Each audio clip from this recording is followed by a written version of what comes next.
Welcome to the channel. I'm Mark, and on this series, I'll be traveling to churches far and wide to bring you encouraging, heartfelt messages from seasoned preachers and youth ministers. These intimate interactions will be to uplift, inspire, motivate, and strengthen your walk with Christ. This is Roadside Ministries. Today, we're going to hear from someone who's affected the lives of more than 100,000 young people. He served as a Youth for Christ Campus Life Director and is the founder and leader of LifeWorks in South Bend, Indiana, working closely with many Notre Dame University students and athletes. He founded the Red Hacker basketball tournaments, enjoyed by thousands of young and upcoming players. Back in the day, he played soccer at Bethel College, and he's currently the girls' head soccer coach at the International Soccer Academy of America. I'm happy to present Redford Maust.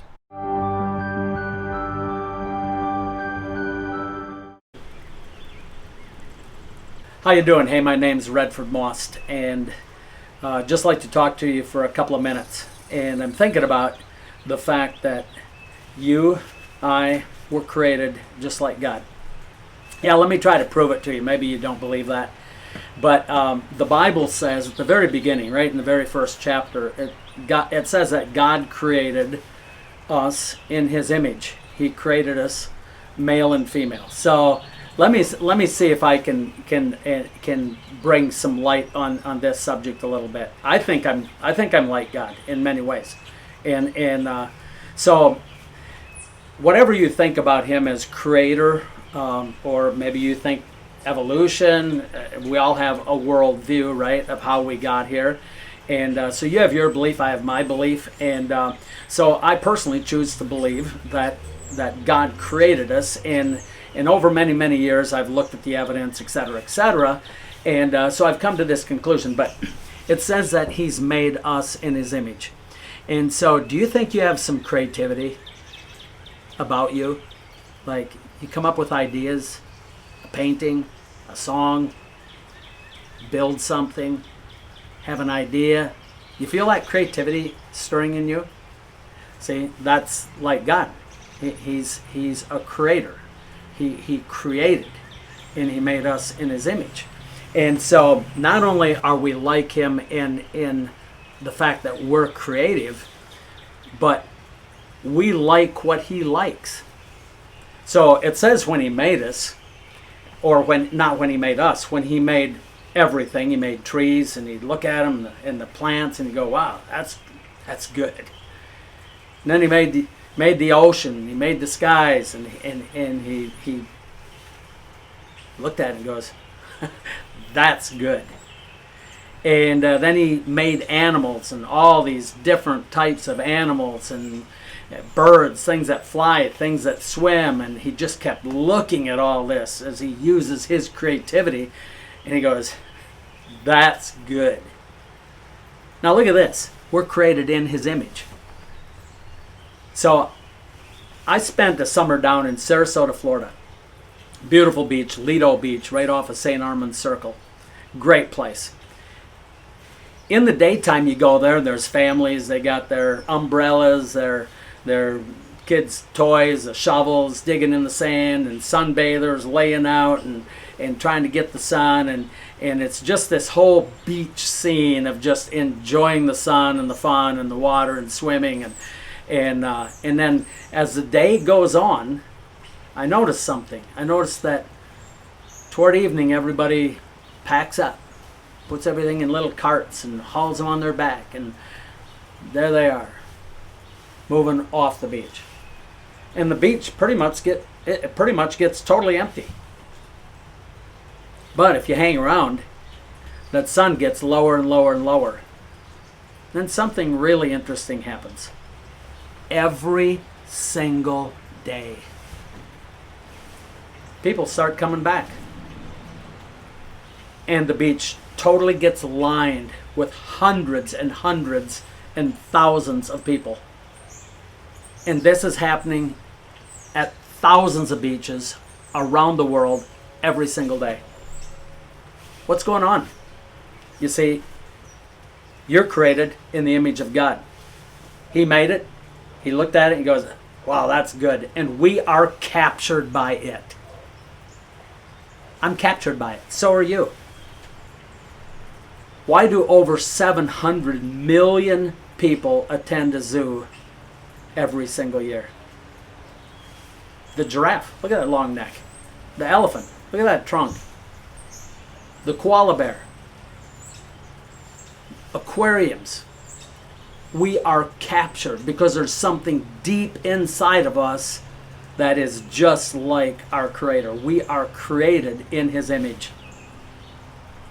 I've never seen somebody see a wild animal, like you're hiking and all of a sudden you see a buck, big rack on it, and it's standing still and it's looking around and its rack is moving. You don't just walk by like it's nothing. You're captured. It's happened to me many times. So as I think about God as my creator, I think, how did this all start? Well, the Bible says that first God made a man. Actually, He made a dirt man, right? He made out of dirt, He made a man. That's what the Bible says. And the interesting thing is that when you no longer have life and I no longer have life, we go back to dirt. And that's what the Bible also says. But anyway, getting back to God creating me and you as human beings, the human race, this is fascinating to me because He makes a dirt man. Then He does something really super powerful. It says He breathes into him the breath of life. When you no longer have breath, you no longer have life. But that breath is God. Take in a deep breath. Just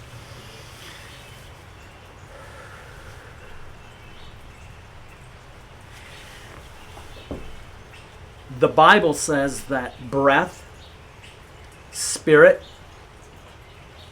God, wind, they're all the same word. The original Hebrew for that word is ruah. He breathed into dirt man ruah. And he came to life. Now this is a little crazy, but let's stop and think about what the reality of this could actually be. That He's all around us, all the time. I can't move without touching spirit, breath, air, God. He's everywhere present. He's closer than we can possibly imagine. I can almost imagine me as a human being almost like a fish in water. I'm a human in God. It's amazing. He is my best friend. All He really wants out of this creation of humans is to do life with you.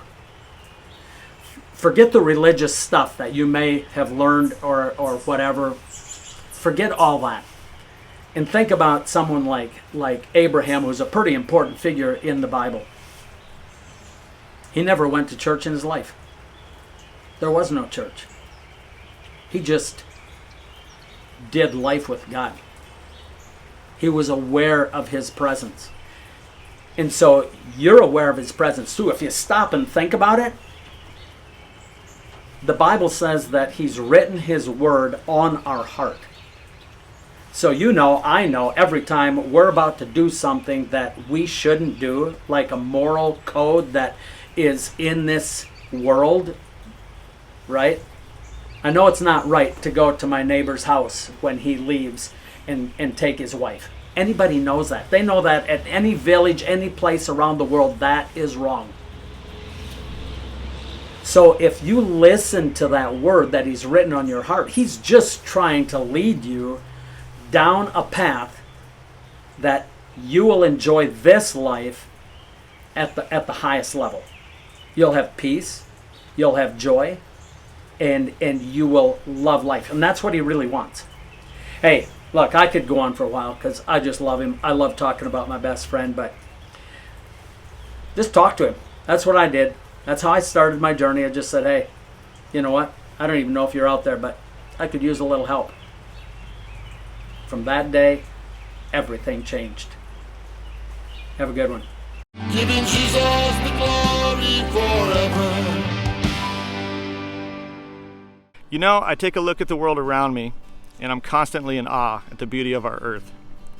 That's why I enjoy hiking, getting out here like this, so I get to take in all these breathtaking sights. Here's the fact. Creation in and of itself points to a higher being, as everything on this planet works together in perfect harmony for our very existence to be possible. I'll give you a few examples. The planet we're currently standing on has to rotate at a precise velocity in order to give us day and night. Scientists say that the sun is 93 million miles from Earth, yet it somehow gives us survivable warmth without burning us alive or letting us all freeze to death. The forest just so happens to convert CO2 into life-sustaining oxygen so that our lungs can actually breathe. Earth's gravity keeps us here, grounded, and not floating off into space. The list of miracles molding and constructing our reality is infinite. From the smallest insect to the greatest predator, the circle of life is truly extraordinary. Just look at how crazy the human body is and how you yourself were born. You were given things like hearts, brains, livers, kidneys, skin, eyes, nose, ears, limbs, DNA, and even a clever intellect, all developed extraordinarily to make you exist. There's a reason why we're here, and I wholeheartedly believe it's due to divine intervention. There's a purpose behind things like family and the love that we share, and it's because God meant for those things to be everlasting. Cherish the world around you, and have a blessed journey. Sometimes the only one who cares is Jesus Christ.